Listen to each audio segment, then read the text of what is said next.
আসসালামু আলাইকুম রহমতুল্লাহি ওয়া বারাকাতুহু। হ্যালো এভরিওয়ান, কেমন আছেন সবাই? আশা করি অনেক ভালো আছেন।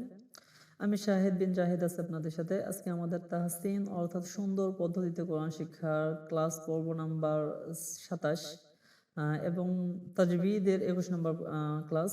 আমরা ইতিপূর্বে ২০টা তাজবিদ আমরা শেষ করে এসেছি। ৭ নম্বর ক্লাসের পর থেকে নিয়ে আমাদের তাজবিদের ক্লাস চলতেছে। ইতিপূর্বে ক্লাসগুলো আপনারা যারা দেখেন নাই অবশ্যই তাজবিদের ক্লাসগুলো দেখে আসবেন ইনশাআল্লাহ। আপনাদের অনেক বেশি ফায়দা হবে। আজকে আমরা যে তাজবিদটা নিয়ে আলোচনা করব ২১ নম্বর তাজবিদ। সেই তাজবিদটার নাম হচ্ছে হায়ে জমিরে দম ফেলা বিবরণ। আমরা ইতিপূর্বে জেনে এসেছি যে হায়ে জমির কাকে বলা হয়। হায়ে জমির বলা হয় খাড়া জের অথবা উল্টা পেশ যদি গোল হায়ের মধ্যে থাকে, হ্যাঁ, তাহলে সাধারণত তাকে হায়ে জমি বলা হয়।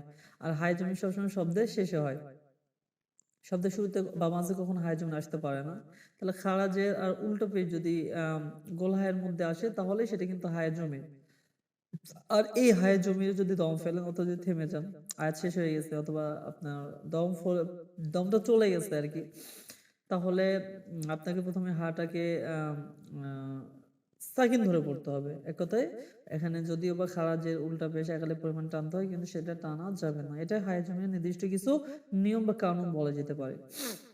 তো এটাকে সাধারণত তাসবিহটাকে একটু ছন্দ আকারে যদি আমরা এভাবে বলি তাহলে দেখুন আমরা এইভাবে বলতে পারি: হায় জমিরে দম যদি ফেলা হয়, আরদি সাকিন ধরতে হয়। অর্থাৎ দেওয়া আছে খারাজের বা উল্টা পেশ, কিন্তু আরদি সাকিন ধরতে হবে, মানে সাকিন দেখা যাবে না, কিন্তু মনে মনে সাকিন ধরে পড়তে হবে। আর আমরা ছোট্ট করে যে একটা জা দেখতে পাচ্ছি, এটা একটা ওয়াকফের চিহ্ন। কোরআনের মধ্যে বিভিন্ন জায়গায় এরকম জা চিহ্ন দেখতে পাবেন।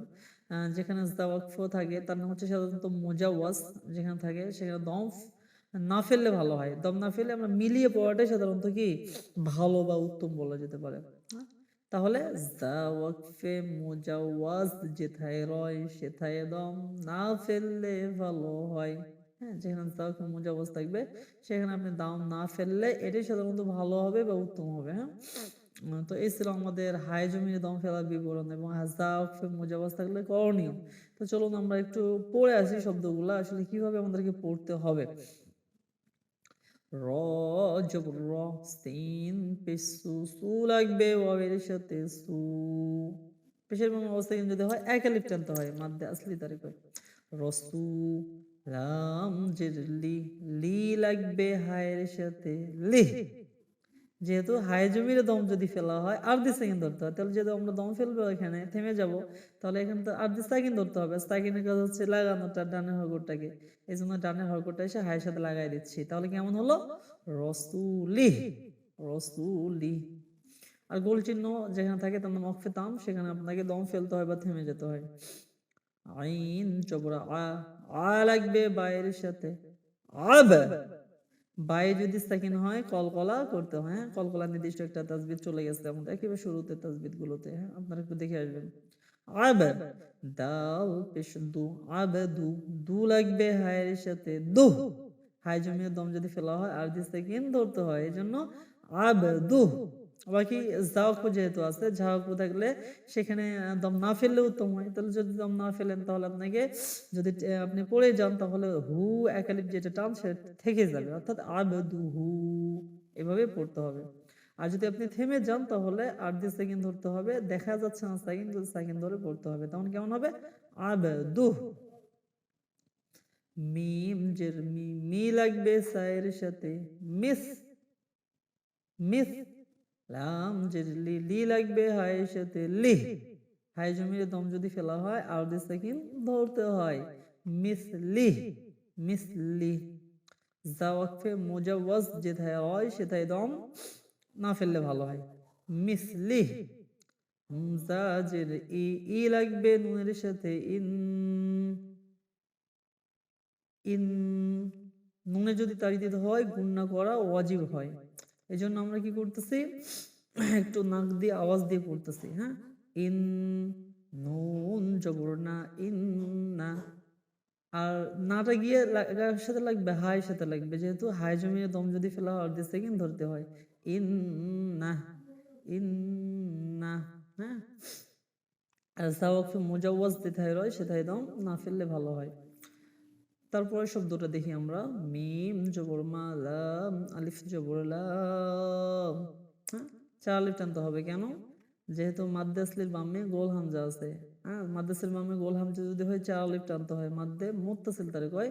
আর মোটা চিহ্নের ডান মাথাটা যদি চিকন হয়, দম ফেলি আর নাইবা ফেলি উভয় অবস্থায় আমাদেরকে 4 আলিফ পরিমাণ টানতে হবে। এই জন্য মালা, হামজা জের ই, মালাই, কাফ জবর কা, মালাইকা, তা জের তি, তি লাগবে হায়ের সাথে, তি, মালাইকাতি। যেহেতু হাই জমিয়ে দম যদি ফেলা হয় আর দি সেকেন্ড ধরতে হয়, এই জন্য আমরা মালাইকাতি বলার সময় হায়ের মধ্যে সাকিন ধরে পড়তেছি। আর যেখানে মিমাক্ফ থাকে সেখানে অবশ্যই কি করতে হয়, দম ফেলতে হয়, অর্থাৎ সেখানে মিলিয়ে পড়া যাবে না কখনোই। তাহলে কেমন পড়বো, মালাইকাতি। আইন যেটা ই, বা আলিফ জবর বা, ইবা। জবর বামে খালি আলিফ যদি হয় 1 আলিফ টানতে হয়, মাদ্দে আসলি তারে কয়। দাল জবর দা, ইবাদা, তা জের তি, তি লাগবে হায়ের সাথে, তি, হাই জমিয়ে দম যদি ফেলা হয় আর যে সেকেন্ড ধরতে হয়, ইবাদাতি। জাওয়াকে মুজাওয়াজ যেটাই রয় সেটাই দম না ফেললে ভালো হয়। তো ইবাদাতি। বাকি আমরা প্রাথমিক অবস্থায় সকলে দম ফেলবো, যেহেতু ভালো মন্দের বিষয়, আর দম ফেললে সাধারণত আমাদের একটু পড়াটা সহজ হয়ে যায়। এই জন্য আমরা প্রাথমিক অবস্থা আমরা মিলাবো, মানে দম না ফেলে মিলানোর দরকার নেই, আপনারা সব জায়গায় দম ফেলে দেবেন। এই ছিল আমাদের হায়ে জমিয়ে দম ফেলার বিবরণ। অর্থাৎ কোনো একটা শব্দের মধ্যে যদি শেষে হায়ে জমির থাকে, খারাজে অথবা উল্টা পেয়ে যদি গোল হায় থাকে, তাহলে সেটাকে হায়ে জমি বলা হয়। আর সেখানে থেমে গেলে সাকিন ধরে পড়তে হয়। এতটুকুই। তো আজকে তাসবিহ যেটা ছিল যে হায়ে জমিয়ে দম ফেলার বিবরণ, আশা করি আপনারা সকলে বুঝতে পেরেছেন। বাকি আপনারা নিজেরা পড়ার চেষ্টা করবেন, নিজেরা বেশি বেশি মস্ক করার চেষ্টা করবেন। পূর্বে তাসবিহগুলো আপনারা সবগুলো দেখার চেষ্টা করবেন এবং কোরআন খুলে খুলে শব্দগুলো একটু বারবার, দরকার হলে খাতায় লিখে লিখে বুঝে বুঝে পড়ার জন্য চেষ্টা করবেন ইনশাআল্লাহ। আপনি যদি কখনো কোরআন পড়েন নাই কিন্তু অল্প অল্প পড়তে পারেন, অথবা অনেকে পড়েছিলেন ভুলে গেছেন, আপনারা যদি একবার 1 নম্বর ক্লাস থেকে নিয়ে পর্যন্ত সবগুলো ক্লাস যদি দেখেন, আশা করা যায় ইনশাআল্লাহ আপনি খুব সহজে কোরআন শিখতে পারবেন। নিজেও পড়বেন, নিজেও শিখবেন, বন্ধুদের কাছেও শেয়ার করবেন এবং অবশ্যই চ্যানেলটিকে সাবস্ক্রাইব করতে ভুলবেন না। সকলে ভালো থাকবেন, সুস্থ থাকবেন। আসসালামু আলাইকুম ওয়া রাহমাতুল্লাহি ওয়া বারাকাতুহু।